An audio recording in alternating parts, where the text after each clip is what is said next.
Hi, welcome to another one of Jon Gaunt's podcast where it's John meets interesting people, just people that interest me. I hope they're going to interest you as well. My guest today is somebody I knew years and years ago in Coventry. He was a leading councillor. Then he ran off to Devon and he became an MP. His name's Kevin Foster.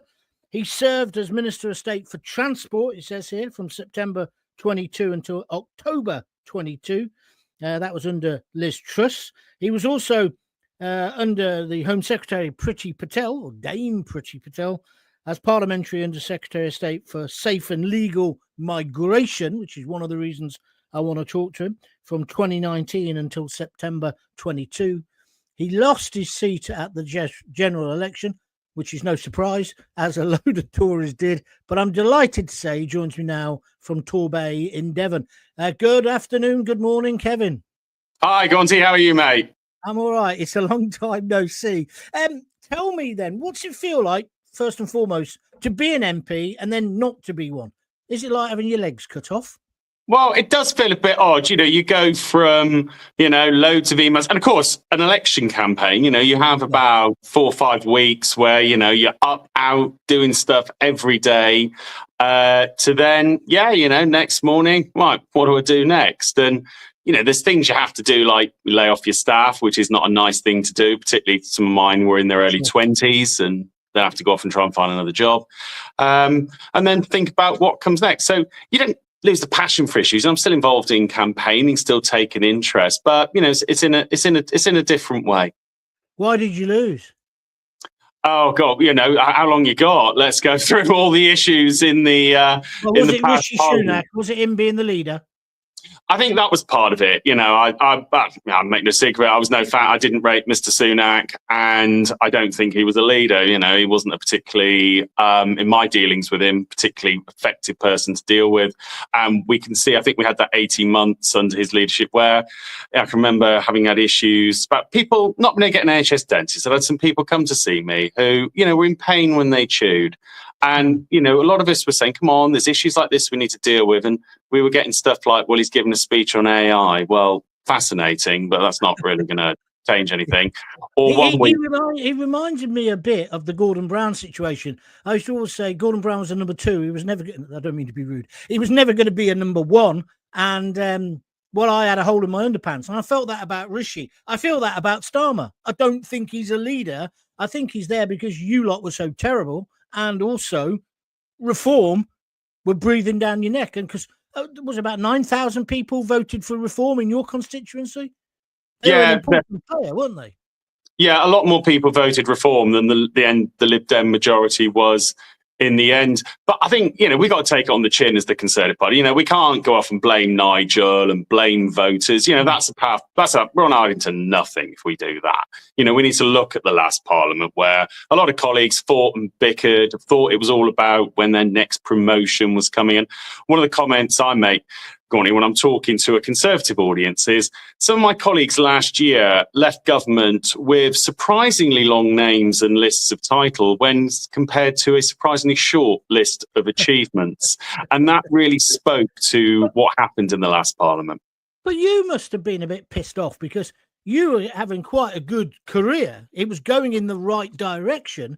Then, obviously, you served under Liz Truss, served under Priti Patel before her. But then suddenly it crashes and burns because the party is totally out of favour. That must be annoying just on a personal level in terms of career. Well, it's a little bit annoying. It's more annoying when I see things like, I'm sat in Torbay at the moment, we've now had the hospital rebuild delayed 10 years, a station project axed, and we could spend a lot of time talking about what the current government's doing to the hospitality industry, which is the bread and butter really of Torbay's economy. But I think for me it was more, I was someone who felt, we should be part of the team trying to deliver. And I look at a lot of the backstabbing that went on in the back end of Boris, and really the Conservative Party was heading out of government from really the moment we got rid of Boris and really lost our way on a range of issues. So Starmer didn't win it, you lot lost it.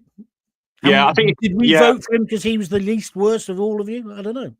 Yeah, I think, well, you can look at how the vote broke down. You go back to 1997, you look at Tony Blair, 44% of the vote, a clear sense that he should become the prime minister. He came in with quite a plan. He'd done a lot of stuff to prepare people for the fact that, it wasn't all going to be sweetness and light. As he said, he'd stick with spending plans for 2 years.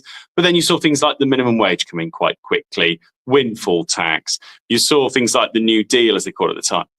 Whereas Keir Starmer had spent most of the 4 or 5 years, one being capped in hindsight during the pandemic, telling you all what you could, might, or should have done, but no one could remember him telling you to do that at the time. A lot of chintz slogans and pretending that lots of problems would be instantly solved, and he hasn't. I think the biggest difference between him and Blair was that Blair's got a personality, whether you like him or not, and he's got that magic thing called charisma. And I voted for him the first time he got elected. I often admit it. I didn't the second time, but there was a sense of cool Britannia. It is odd that the Gallaghers are back and Oasis are in the charts and doing these massive concerts, because there was a sense of hope with Blair, which, as you say, he also then did some tough things. Starmer came in and he was like the little grey cloud, wasn't he? Everything was absolute shit, according to him. So it was no uplift at all. And I know Boris used to get slagged off for that, the sunny uplands. But you do need some optimism in a leader, don't you? Oh, absolutely. I think I wrote about it a couple of months back. One of the biggest mistakes they made was the idea not to hold a budget until the back end of October. Yeah. And I'm sure it seemed a great wheeze, the idea that you could put it on about the latest date possible to get Rishi Sunak back in the focus, because he would still be responding to it that week, whereas the week later it would be the new Conservative leader, whoever that was. And it must have seemed a great wheeze. But they then spent 4 months telling everyone how terrible it was. Well, of course, people listened, and because they were saying that it's terrible, taxes are going to go up. Well, people with resources, assets, and businesses don't just sit there and say, "Oh, that sounds nice." They start moving stuff abroad. They start planning. They start reducing. And of course, because people didn't know what those tax rises would be, they couldn't mitigate against that. And then you had a conference season where Labour should have been in, right, this is what we're doing. We've got a majority. We've got a mandate. We've set out this plan. We've got this legislation going through. These are our priorities in a budget. They actually spent their conference week saying, oh, well, I can't really speculate on what the Chancellor will be putting in her budget, which was a really strange position for a brand new government with a big majority. But what must have felt odd for you was, here they were, and I think it's a very good explanation of what happened in that first 4 months that you've just given. But you lot couldn't take advantage of it, because we remember your government finishing with like Rishi Sunak getting drowned like a rat outside number 10. I mean, you made so many PR disasters yourselves as a government. And we'll talk in a minute about the fact that, they're constantly using the 14 years of misrule against the Tories, but they had 14 years to get ready. And as you just said, they weren't ready when they came to government. So how annoying was it when you're sitting there and you're thinking, how's this happened? How come we're here? How come he's in charge? Yeah, as a patriot, at the end of the day, both you and I, we want to see our country go forward and do well. I don't want to be sitting here saying, "Oh, goody, things have gone wrong. I can blame Labour." That's not what I'm about. And you've known me long enough to know. A time when I in Coventry used to work with Labour governments at that times on projects to make the city better. But I just look at it and think, good, how did we end up here? And I can remember some of the predictions during that election campaign. I remember a lady sending me a rude email because I hadn't supported WASPy. And I emailed her back saying, all I'll say to you is, I've been honest. I tell you for free, when Labour's going to be honest at some point if they get into government. And within months, they actually said the honest answer was they were going to do absolutely nothing. Okay. So I think for me, that's where it's difficult. It's difficult to see is that you just see all this going on. You think, oh, come on, and they did have an option. They did have a real mandate last year and they've just squandered it. Is the financial black hole a load of BS? Or do you reckon that you did leave 28 billion debt or 24 billion, whatever it is? And then add on to that, talk to me about that first budget by Rachel Reeves. Well, first, I think virtually every seasoned economist says there wasn't the 22 billion black hole that Labour keeps claiming there were. Because, by the way, some of it was public sector spending decisions in terms of pay, that there's probably one of them's now coming back to bite them on the bum quite hard in terms of... Hang on a minute, though. You lot could have given the doctors a rise and the nurses, and you didn't. Historically, they had fallen well behind. Don't get me Well, wrong, I'm not supporting them on the news strike. I think that's bloody outrageous. Well, we agreed to deal with nurses, remember, and I think there's plenty of people who've been querying whether the BMA's inflation rate is exactly accurate. But usually when pay rises are handed out with one hand, and let's remember, we actually, not long before the general election, had changed the tax rules around pension because so many NHS doctors were hitting £1 million pension spot. So, let's be clear, this isn't a badly paid role. But to just dish out a 22% pay rise and then not expect people to come back for more was somewhat naive from West Street. Okay. So the deficit, the black hole, is a bit of a lie, certainly a fib, shall we say, for the moment. But what about the budget? Where did she go wrong there? And is she just no good as a chancellor? I mean, we'll go on to the tiers in a moment, but she doesn't inspire. No, I think she did. She underestimated the impact of, whilst it was politically convenient to say, rich bosses can pay more national insurance. That seemed all very politically convenient. But of course, the problem is if you tax employers and make job people more expensive to employ, then that means employers stop employing people. Add on the fact that the VAT rise for independent schools, they predicated that on the basis that everyone would still send their kids to a private school. Well, that's clearly not been the case. And also issues in things like the welfare budget, which are there and do need to be tackled. But, she only has to look behind. She doesn't have to look in front of her to see the opposition. It's behind her that's the opposition that's the problem. So the tone was wrong. People had already started to move assets abroad, move activity abroad because of some of the narrative in the lead up to that budget, and then hitting parts of the economy, like, for example, tourism and retail really hard. Business rates up, employers' contributions up, and now we're seeing unemployment going up, the economy slowing down, and of course, that means the government's deficit widening. I want to talk to you about that, about hospitality, because I interviewed somebody who you probably know from Coventry, from Berks Welfare, Nailcott Hall, Rick, yesterday or the day before, and he was saying basically the NI rises and the minimum wage, where Starmer says we've increased the minimum wage. Well, you haven't actually. It's people like me who run a bar or a hotel. And he says it's completely crippling, was his words, the hospitality industry. Now, where you are in Torbay, it must be even worse. Yeah, we're seeing real hits for businesses here. And what's happening, of course, don't forget to chuck on the fact that the discount on business rates was reduced. So their business rates bills went up as well. So it was sort of a triple whammy. There are businesses that are still doing well, at certain parts of the market, usually at the higher end of the market, where they can put a couple of quid onto a hotel room to mitigate some of those costs. But in the rest of the wider part of the market, there's businesses really struggling. There's pubs still closing. And what's a lot of hotels, particularly family ones, are doing is just not recruiting. So you'll see perhaps the service may not be what you'd expect. But of course, that means then, your young kids looking to get their first job. And let's remember, these are the people being really hit. It's 18, 19, 20-year-olds trying to go into the labour market, trying to get their first job. Where would that have been? The local shop, the local pub, local hotel. They're the ones who are really struggling. And then for the high street, it's been an absolute disaster. You can see more accelerating process of closures, including of banks. Yeah, Rick was telling me that one of the things the hospitality industry want is a massive reduction in VAT. Is that something that you'd favour? Well, I'm the sort of person who wants to see hospitality help. I probably suspect things like business rates, the cost of actually opening your door, which is a sort of block cost, and it's actually a lot of times the thing that pushes individual businesses over the edge, would probably be my first priority around helping out the hospitality sector. Then the NI bills that they're facing, and then potentially after that VAT. So I think that's what I'd like to see happen. But you know what, Gaunt, last month, this country borrowed, £20 billion in 1 month. It's only beaten by a month, I think, in the height of the pandemic. I think realistically, we're not going to be seeing tax cuts in the next budget, probably rises and spending cuts, unless the Chancellor's prepared to really make some decisions around the economy and around issues like welfare. Is she going to survive? Or is he going to throw her under the bus? Because people, and I know somebody knows him personally, somebody who's in the legal profession, and says, look, John, he'd sell his effing grandma if it saved his skin. Now, he might be being rude, I don't know. But Rachel Reeves, she's going under the bus, isn't she? I think at some point he'll try. I don't see Keir Starmer getting to the end of this parliament as Prime Minister. You look at where Labour is already. I was at Exeter for the county elections. You know, Exeter, pretty solid Labour seat. They've held it consistently since 1997. And we're there watching them get wiped out on the county council. You know, votes going to Reform, going to Greens, you know, even going to the Lib Dems. Labour getting wiped out. It's not going to take many more nights like that for Labour MPs to start thinking about, is Keir Starmer really the person they want to go into the next election with?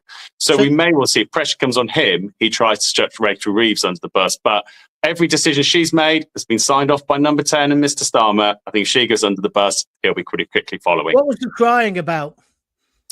I think it's hard to know. And, you know, let me just tell you something, Kevin. You know me, I'm straight talking. I don't buy this bullshit that it was a personal issue, because if it was, we'd have been told by now what the personal issue is. Somebody's covering her back. I reckon he probably told her just before you're off, and that's it. And what about him?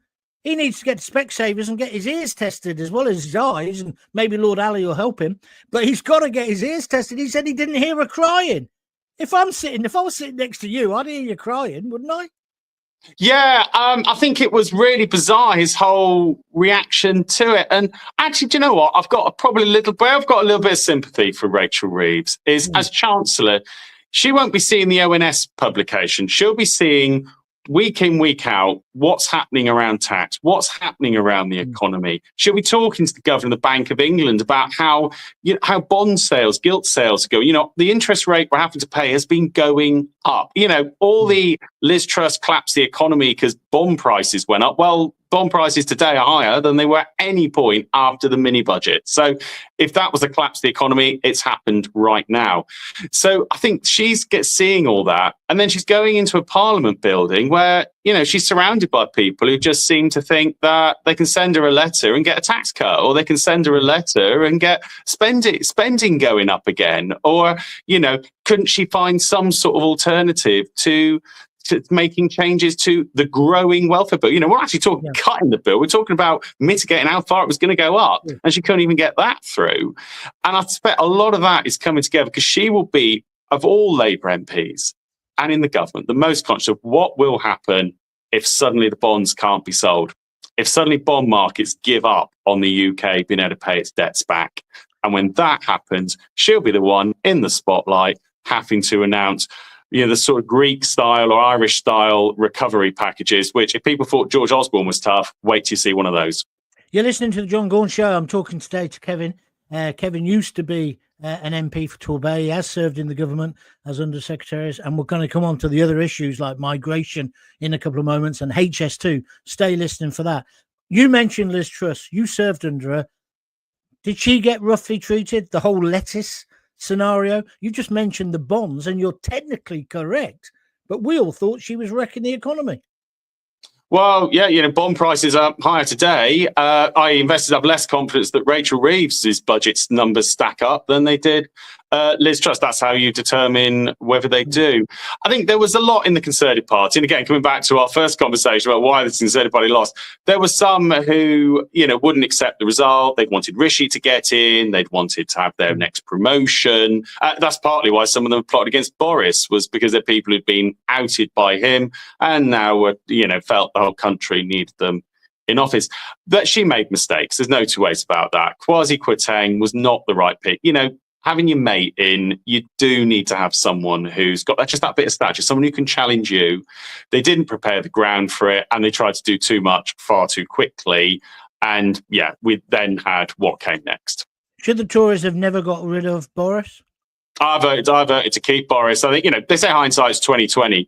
But Boris is someone that, you know, the country, you know, he's Marmite figure. There's somebody who really is like him. There's plenty of people who love him. He'd had an agenda, he'd had a vision. And I always sit there thinking, Gaunty, you know, January 2022, when a lot of people wanted to talk about birthday cake and orange juice in the House of Commons, Boris was sat in number 10 with someone saying to him, well, Prime Minister, it's clear Russia's about to attack Ukraine.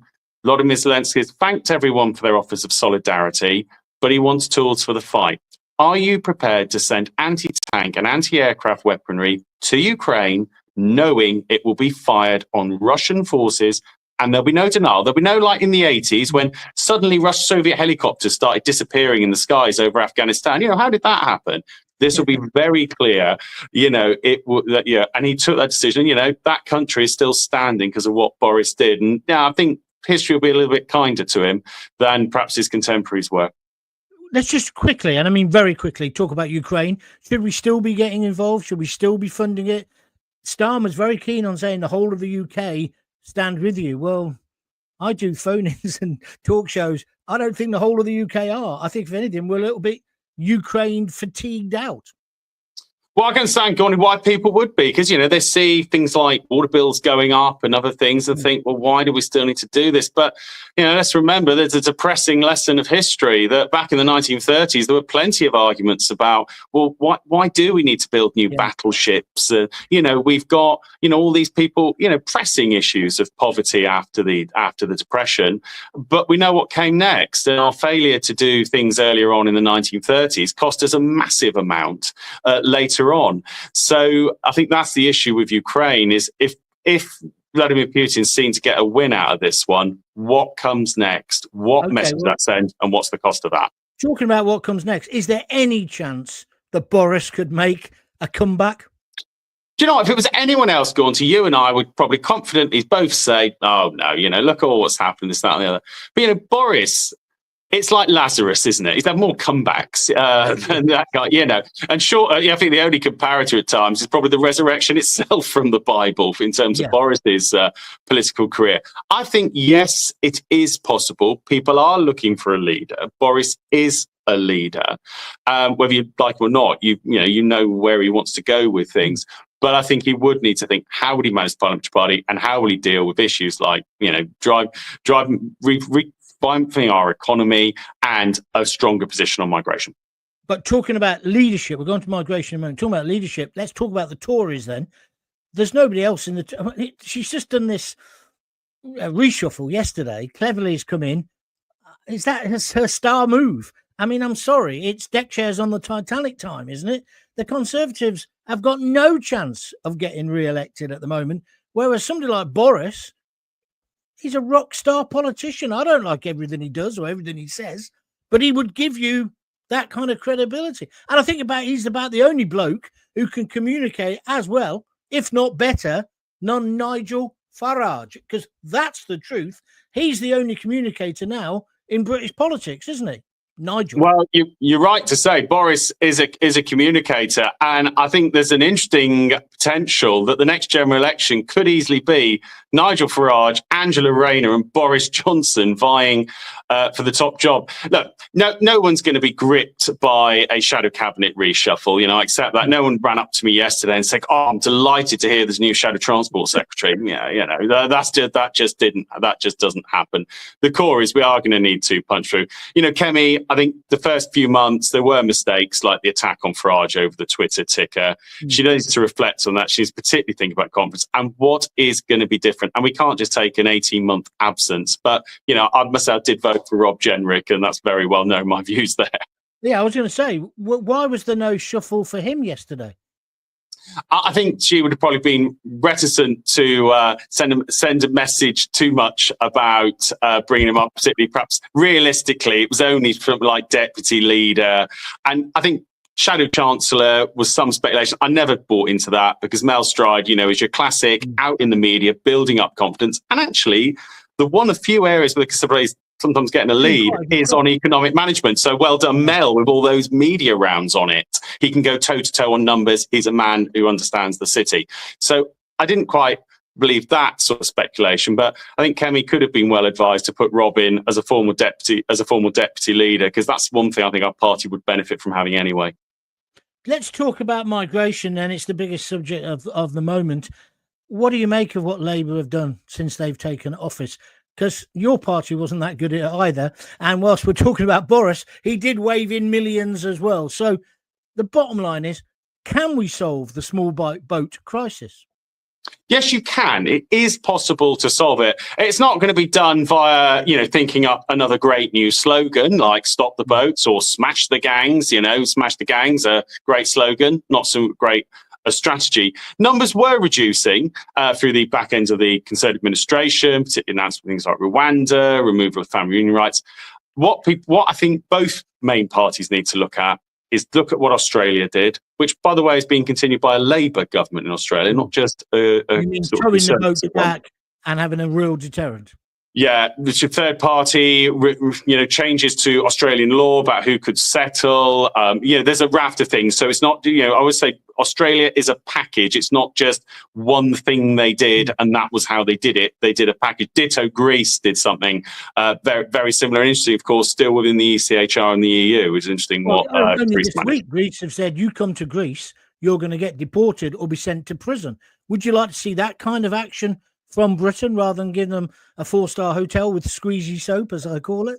Yeah, we're going to need to be tougher. And this is where some of the real debates come in, particularly for a Labour government, that, you are going to need to be prepared to return people, to say, actually, I'm sorry, Matt, I don't believe that you suddenly found God and changed your sexuality when you came from Dunkirk to Dover. That was all very interesting.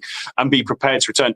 But also you do need a solution, a third country, for countries where realistically you cannot deal with the regime there, or it's a country that refuses to point back. So, for example, we've returned some people voluntarily to Syria. Whether we'd be able to enforce a return to Syria is another matter. Would the government there agree to that? Well, of course, Labour have been bragging about how many 30,000 returns, but most of those are voluntary returns, aren't they? They're not going into nail bars or going into Deliveroo and pulling people off the bikes and saying, off, go, no? No, well, some of them will have been immigration enforcement, but small boats, very small numbers. I think they boasted about 3 really big flights and they've gone to Brazil. Well, most people will work out that Brazil isn't a place that we're getting many small boat migrants. But similarly for the Conservative Party, easy to criticise.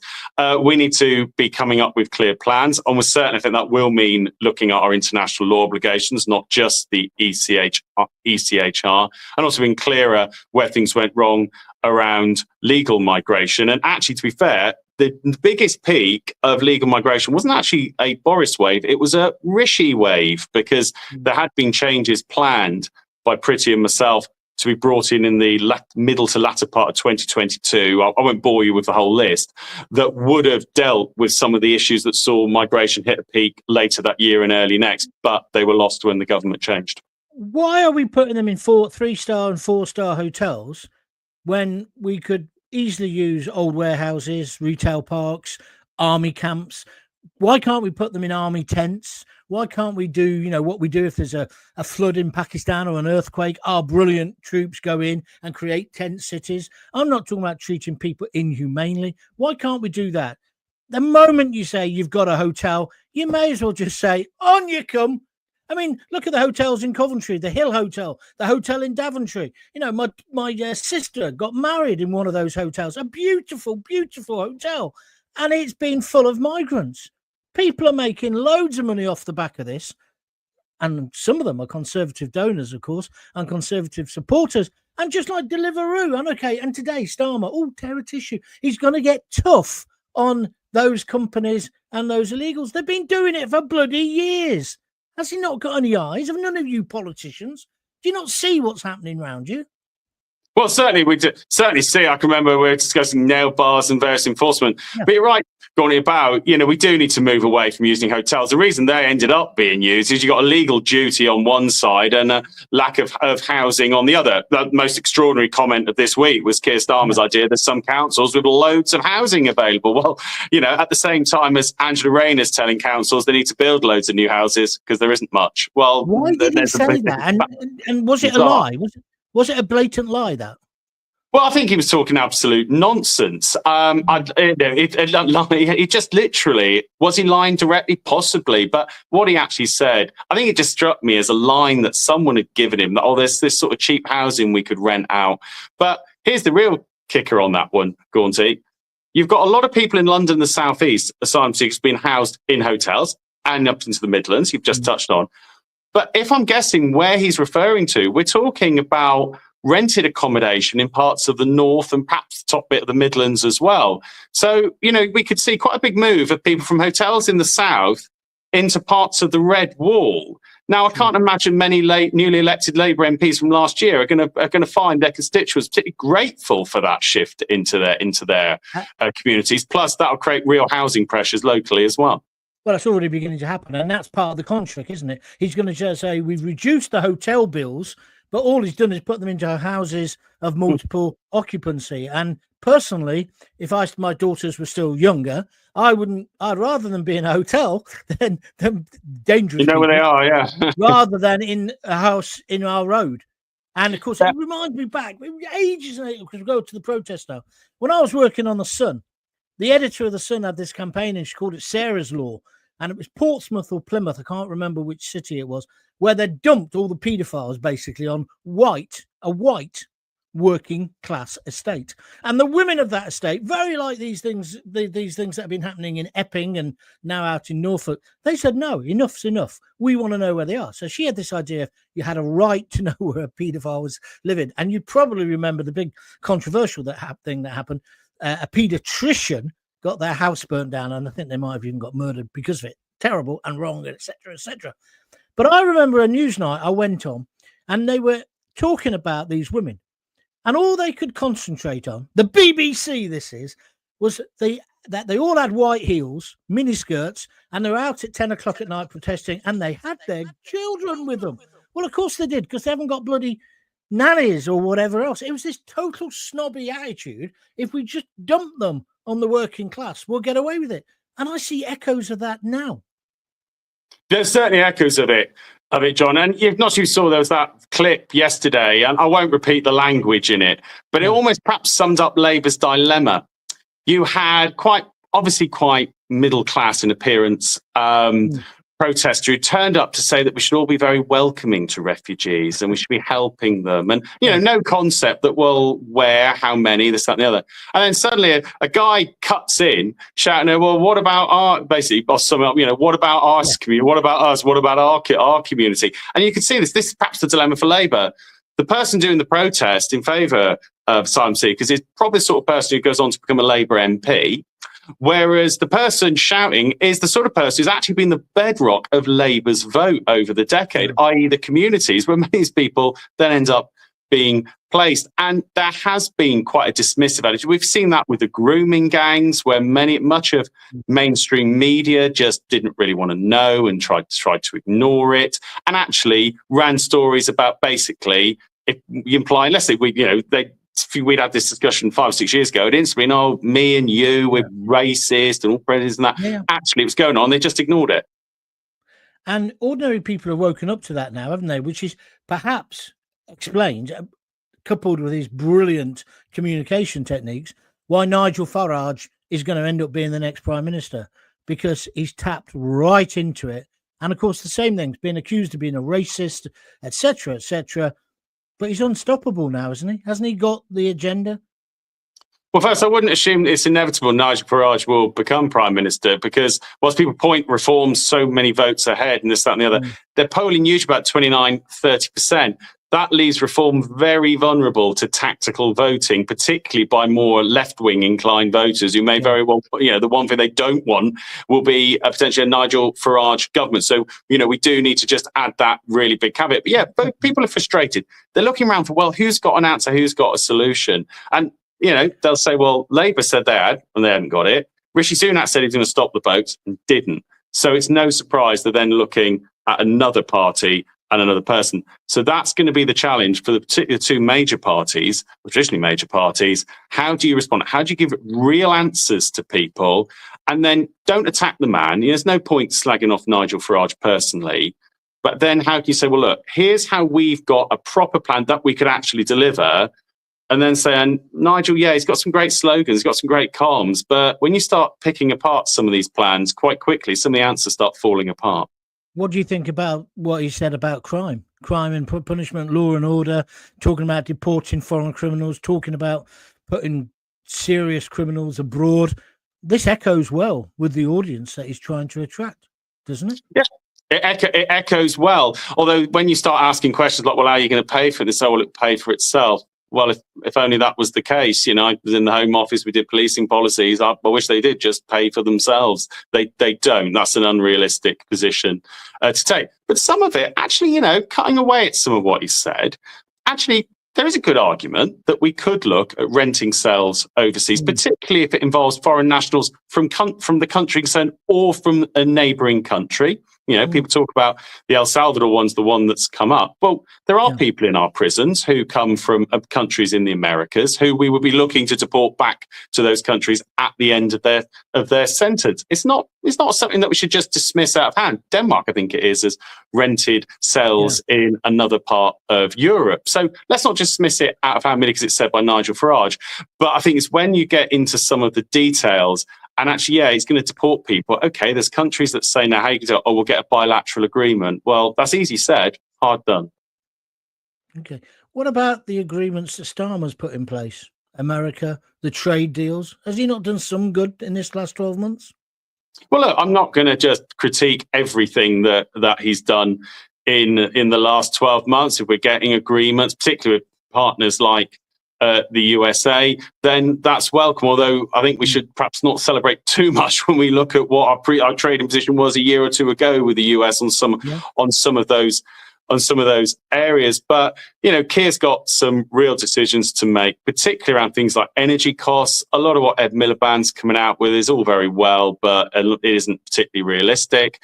You know, saying we want to save the steel industry, but then veto plans for a mine in West Cumbria to produce metallurgic coal, which is absolutely vital to producing virgin steel. So it's not all bad. There's areas that, you know, I would congratulate some of what the government's done, but that doesn't mean that we can't then rightly scrutinise other parts. Okay, the green energy then. Would you scrap the zero targets that they're after? Yeah, I'd make it. I think a lot of the targets they're aiming for are just unrealistic. Particularly, and this is again the challenge for Labour, is a lot of their more middle class supporters who become Labour MPs really, really value some of that stuff. And you know, what's a couple of grand for a boiler, or I'm buying a new car, just get an electric one. Yeah, you and I know. You know, let's say we were still in your old Cobb days. You and I take a walk around Willenhall or Wood End, places that have been bedrocks of support for the Labour Party in Coventry for decades, and they'll we say that sort of stuff. They look at us like we've gone out, and rightly so.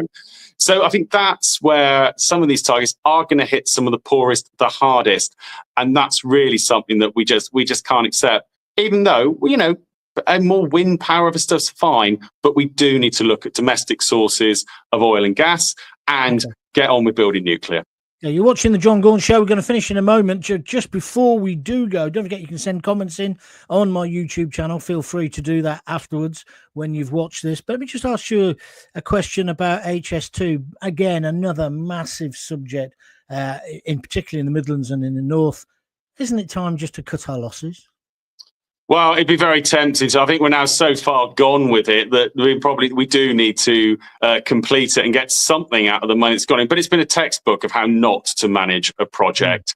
The initial idea was to create extra capacity on the West Coast Main Line. Well, a lot of that could have been done by reinstating the old Great Central Railway that was lost in the 1960s. But no, we were going to have something brand new. Don't build yesterday's railway. Let's travel at 250 miles an hour. Great. Okay. Well, that added a huge cost to it. We've had a lot of stuff along the route about impact. Well, I think you'll only see it open countryside for about like 10 minutes on a 50-minute journey. So, we've got to make a decision in this country, Gaunt, about do we want to build infrastructure like that? If we do, how do we do it effectively and more rapidly? I think if we went back 10 years ago now, you wouldn't approve this project. No, but I spent the best part of 25, 30 years commuting to London, none of which we have to do now. I'm in my spare bedroom. You're at home at the moment.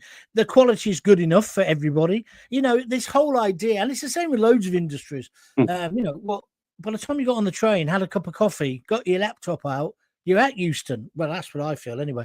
Just before you go, Starmer's gone on holiday and he's warned the cabinet that he thinks there could be riots again. It is the anniversary of Southport next Tuesday, I believe it is.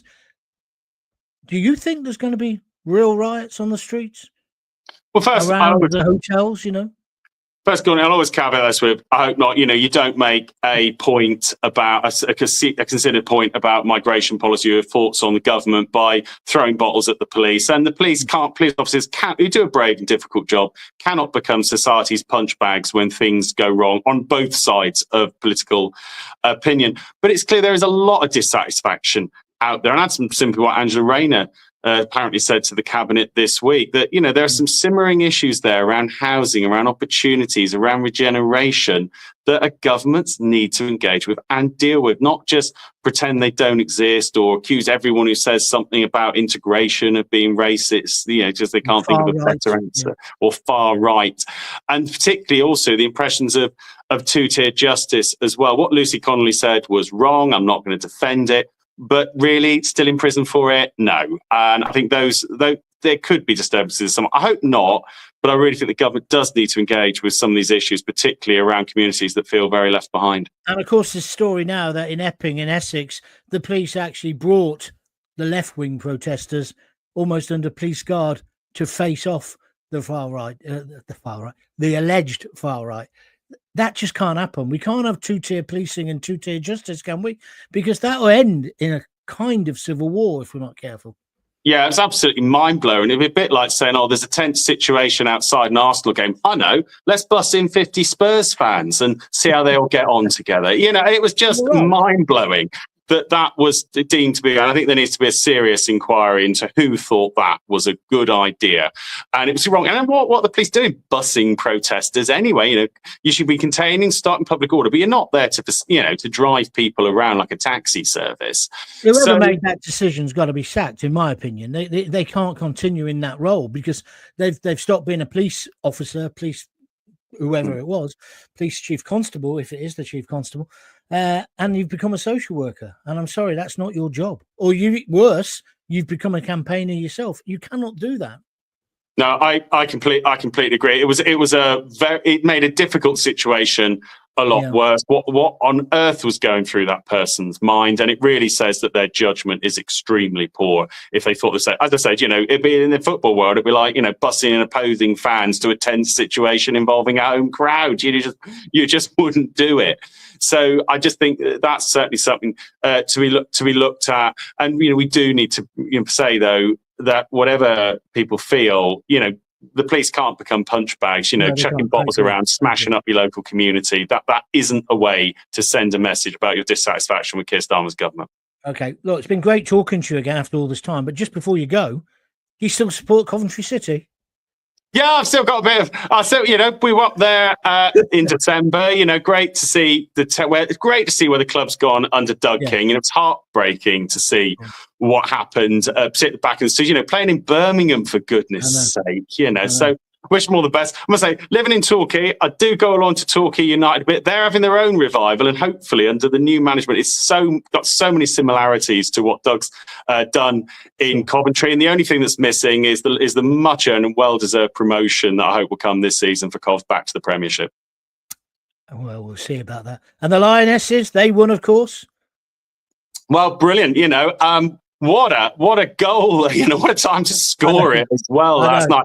And then the penalty save. But I was watching as it lined up. I thought, the goalkeeper's good. I hope at least one of the team is the moment she touches that ball running in. And they were.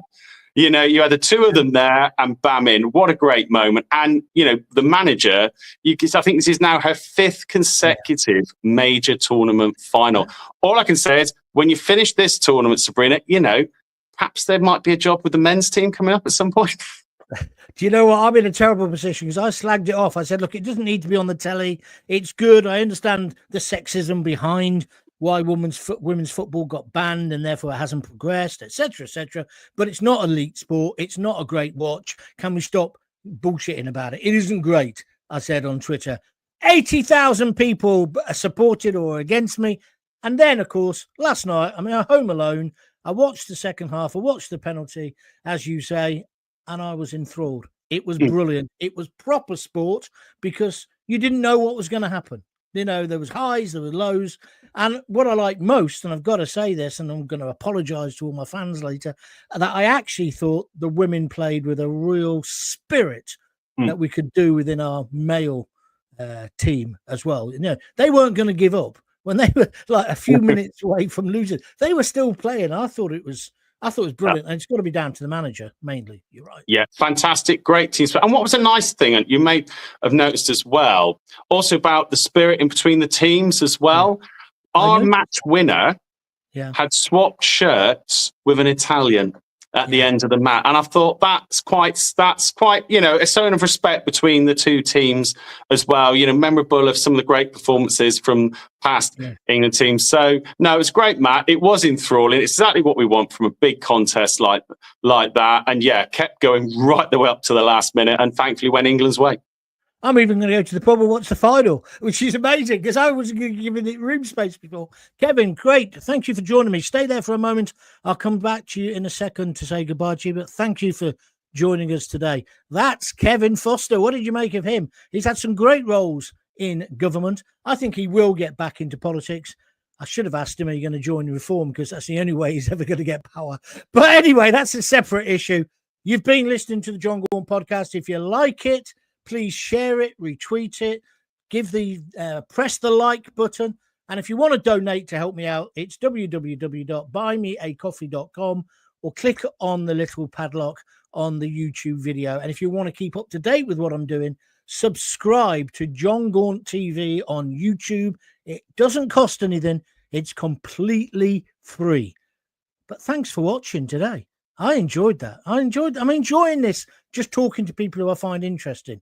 There'll be another one soon. But don't forget, I'm back every night, Monday to Thursday at 6:30 for the ranting show. So join me there. Until then, if you've got kids, give them a kiss, give them a hug. Hey, hey, hey. Don't forget to tell them you love them.